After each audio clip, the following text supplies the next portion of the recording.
Hi folks, welcome to another online video lesson that will provide you some basic concepts and important principles that you can put into practice for effective public speaking.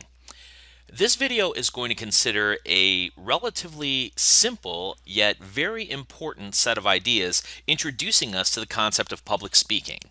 We're actually going to address the simple question, what is public speaking? And more broadly, what I want to do is emphasize the importance of rhetoric and public address. Not just practically in terms of the way that you'll use public speaking in your own life, but also in terms of the role that rhetoric, public address, and public speaking has played throughout human civilization as a really important force for organizing ourselves and getting things done. The concepts that I'll be talking about are from Fraley and Tuman's 2014 third edition of Speak Up, an illustrated guide to public speaking. So, what is public speaking anyway? Fraley and Tuman break it down into 4 points that are deceptively simple. Public speaking involves addressing an audience. Public speaking involves an audience-centered message. Public speaking emphasizes the spoken word. And public speaking involves a prepared presentation of remarks. Let's take each of these simple ideas in turn and see just why they're so important. When you think about, first of all, the notion of public speaking addressing an audience, this idea involves the interaction between speaker and audience. Now, this is something that is not necessarily intuitive for folks who either don't have a lot of practice in public speaking or aren't very mindful about it. Sometimes we see presentations where someone has a pre-prepared message and essentially they're just chucking it out at us. They're reading the essay out loud, or they're otherwise saying things in ways that make sense to them as if the audience wasn't even there. But really, public speaking is an interaction. There's a relationship between the speaker and the audience. And in a separate video lesson for this course, we'll actually talk about some models of communication that describe this kind of interaction. And so within this interaction, the speaker is the primary communicator directing the message. The audience does play a more passive role in this relationship when a public speech is happening. At the same time, however, the audience does play a very critical response role. And it's very important for the speaker to be attentive to that important role. Consider, for instance, when President Barack Obama is speaking to an audience, and we can talk about the different kinds of audiences that he has to address in just a moment. It's important to note that he is not speaking in a vacuum. He is speaking to certain people, and the things that he says are going to gain a reaction from those people. But more importantly than just the fact that what he's saying is going to get a reaction, the fact that he's giving a speech in the first place presumes that there's a need for it. And so determining what that need is going to be involves some sort of input before the fact from the audience. In addition, the way that Obama is going to craft his message is really going to involve what his audience is already bringing to the table in terms of their knowledge, their beliefs, their values, their predispositions, and so forth. And so Obama is going to need to craft what he says and how he says it, thinking about the fact that the audience is going to respond positively or negatively to him. And that doesn't just have implications for the immediate success of the speech, but also in the subsequent action that he takes, given that the reason he speaks in public is for the political support that he needs to get his job done. Now, this, of course, feeds right into the second point, that public speaking involves an audience-centered message. What we're talking about here, as I mentioned, is that the audience, in part, is providing the purpose for the speech. Because if there isn't some sort of need to be served by a speech, then why do a speech in the first place? And figuring out what that purpose is involves knowing what the audience needs or wants in this situation.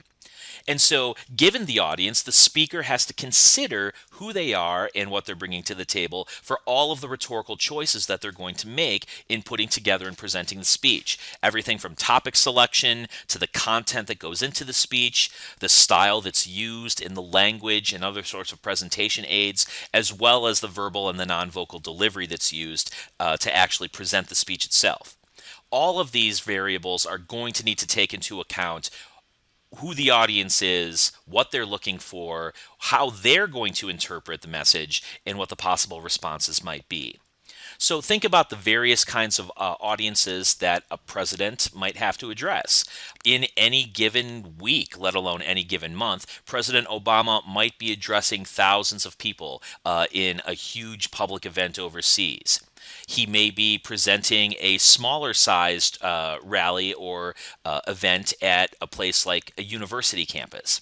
He might be providing a more intimate setting for a presentation, say in a meeting of diplomats that have been invited to the White House or some other similarly small group, where he's going to be speaking a bit more informally and conversationally, but still in a way that's important for him to have a clear, focused message. And sometimes he's going to be speaking through media where, on the one hand, he'll be speaking to thousands, if not millions, of people at the same time.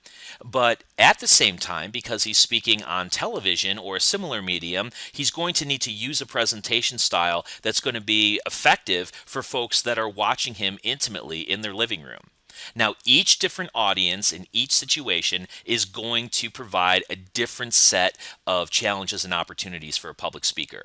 And so someone like President Obama is going to have to consider each individual audience as he prepares and presents his remarks.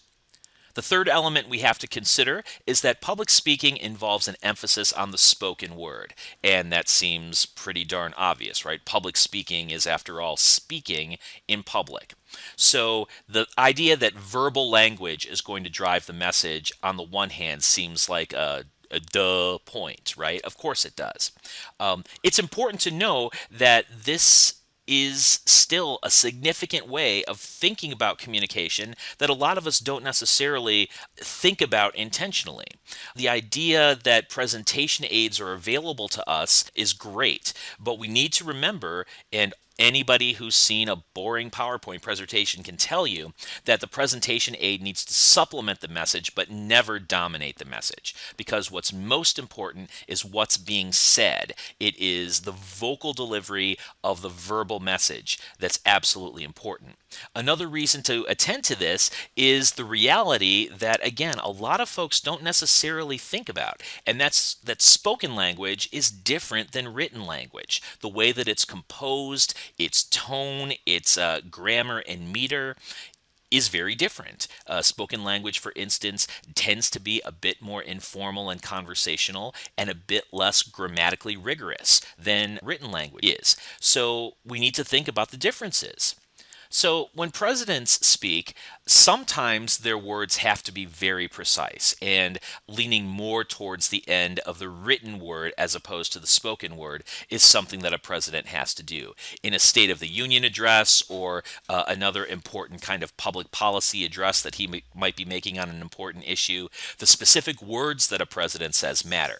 So it's under these kinds of circumstances that presidents and many public figures will use a teleprompter to assist their public speaking, because they need to be able to present their words verbatim. Now, this being said, the way that this kind of speech is written is still not going to be written the same as one would write a written essay, because it needs to sound like the spoken word, not just sound like a written essay that somebody is trying to read. Now, at the same time, there are other kinds of speaking situations. Say if President Obama is speaking at a smaller rally or a town hall meeting, and of course those situations where media conversations involve forms of public address where he needs to speak in a more impromptu fashion. These are going to be moments where he does not have a teleprompter, he is not speaking from a manuscript, and so he's going to need to be prepared to speak in a way that's going to be clear, very understandable, but at the same time sound like someone who's speaking to you in a way that's more natural, in a way that seems less forced. The final element we need to think about is that public speaking involves prepared presentation. Even at those moments when someone like President Obama is being interviewed by a news reporter or speaking at a town hall without notes and without a teleprompter, the president is never unprepared, because an unprepared presentation, frankly, is a bad presentation. Speakers rarely engage in improv on the spot. Completely off-the-cuff improvisational remarks may sound like that's the way to go if you want to appear very confident and speaking without notes. The problem is, if you're just making things up as you go along at the spur of the moment, you're going to forget to present some really important things, and the things that you do present aren't going to sound the same as if you actually prepared and practiced them in advance so that they sound both natural and conversational as well as smooth and professional and prepared. What we're going to be working for in this class is what's referred to as extemporaneous speaking. Extemporaneous speaking is a form of public speaking that is carefully prepared and rehearsed in advance. You do research, you write up a working outline that basically constructs a written version of your vocal speech, and you rehearse and practice the speech multiple times until you know it cold and you're very comfortable with it. However, when you present this presentation, it's going to sound natural and conversational because every time you present it, you're never going to be saying the same thing twice. It's not going to sound word for word verbatim. You will not be memorizing remarks as you would an actor in a play because that's not the point. You're not acting when you're public speaking. You're focusing on presenting your message. And so this approach to presentation enables you to sound as if everything is just coming from your head and your heart, when actually you've been working on this and really practicing hard. Now, it's the case that sometimes we have to engage in public speaking with very limited preparation time, what's often referred to as impromptu speaking. And in a class like this public speaking class you're taking, you'll have some practice in impromptu speaking. It's important to know that even impromptu speaking is prepared. If you need to present remarks in just a little while, in that time that you've been given that heads up warning, you're going to have at least a few minutes where you're going to have to put your thoughts together, jot some ideas down, put them into some form of structure, and mull the ideas over in your head before you actually present it. So even if you're presenting with very little preparation time, you need to prepare. Because if you don't prepare, then you're just blowing gas out of your face and you're not really presenting an effective example of public address. So here's an example from a town hall event that at the time candidate Senator Obama presented during the 2008 presidential campaign. Now, in this particular moment, the teleprompters that he was using malfunctioned, and so he was delivering a rather long for a political rally speech, a speech that was going to be in excess of 20 minutes, and he's holding no speaking notes, and now the teleprompter's gone. Now, this isn't going to sound like the greatest, most smooth presidential candidate speech in the world, but notice how, without any notes and with the teleprompter completely gone, then Senator Obama still manages to hold it together. Everybody knows that it makes no sense that you send a kid to the emergency room for a treatable illness like asthma. They end up taking up a hospital bed. It costs you gave them treatment early, and they got some treatment and a breathalyzer or an inhalator, not a breathalyzer. I haven't had much sleep in the last 48 hours, so. What they'll say is, well, it costs too much money, but you know what? It would cost about the same as what we would spend over the course of 10 years. It would cost what it would cost us. All right, okay, we're going to. It would cost us about the same as it would cost for about, hold on one second, I can't hear myself. But I'm glad you're fired up, though. Now, note in this situation, he is stumbling over his words a little bit. There's some awkward repetition, and at one point he uses the wrong term in a way that's actually pretty funny. But in this situation, note how he's able to keep rolling with the punches, right? He engages in a little self-deprecating humor to make fun of himself for referring to a breathalyzer when talking about a treatment for a child. He still has an overall command of his facts, and even at a certain point in the address, when he's starting to get what might be enthusiastic cheering, what might be heckling from members of the audience, he's still able to adapt and make responses to these folks and still attempt to stay on message. He could not do this if he didn't have ample preparation of the things that he was going to be talking about in his address. Preparation for a speech is absolutely essential. Okay, so we have a sense of what public speaking actually is, but why is this stuff important? Well, as we consider the importance of rhetoric in public address, we really need to know what these ideas are. A very simple definition of rhetoric is persuasive public communication, particularly in the form of public speaking. At a later point in this course, we'll talk in more detail about the rhetorical tradition and how rhetoric is a specific form of communication that's really important. But we're talking about persuasion. And when we're talking about public address, we're talking about communication that's directed at broad general audiences.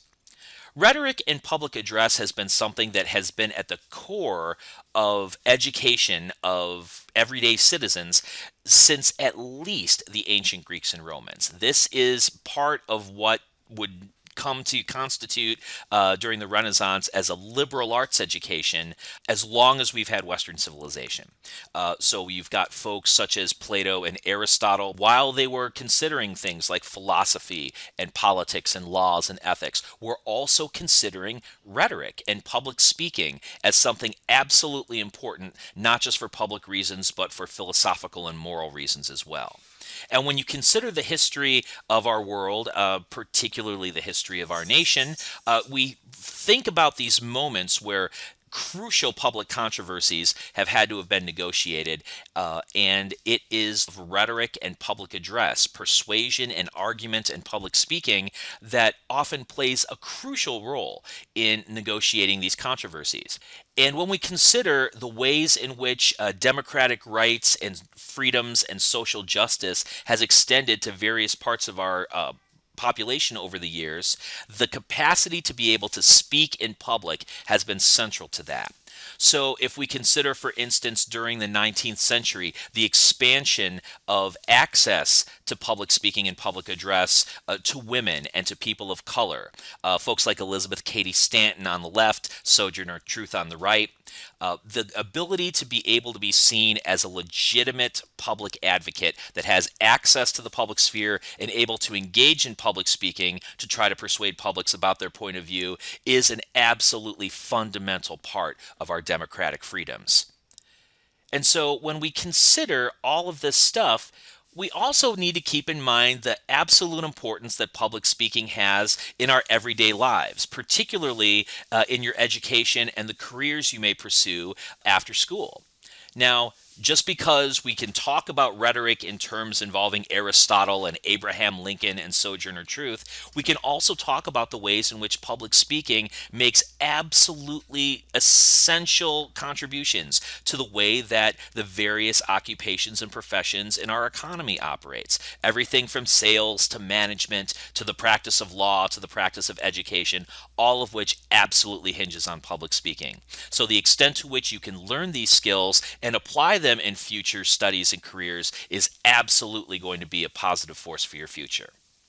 So if you think about the kinds of things that employers really want in job candidates, communication skills have always been at the top of the list. These are the results of the Job Outlook 2016 study that was done by the National Association of Colleges and Employers. It's an annual survey of major national employers asking, what are you looking for in job candidates?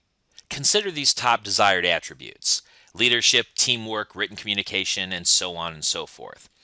What can a public speaking class do for you? Well, some of these are pretty obvious. Verbal communication, number 5 on the list, and something that lots of folks have difficulty with, so public speaking experience is going to be helpful.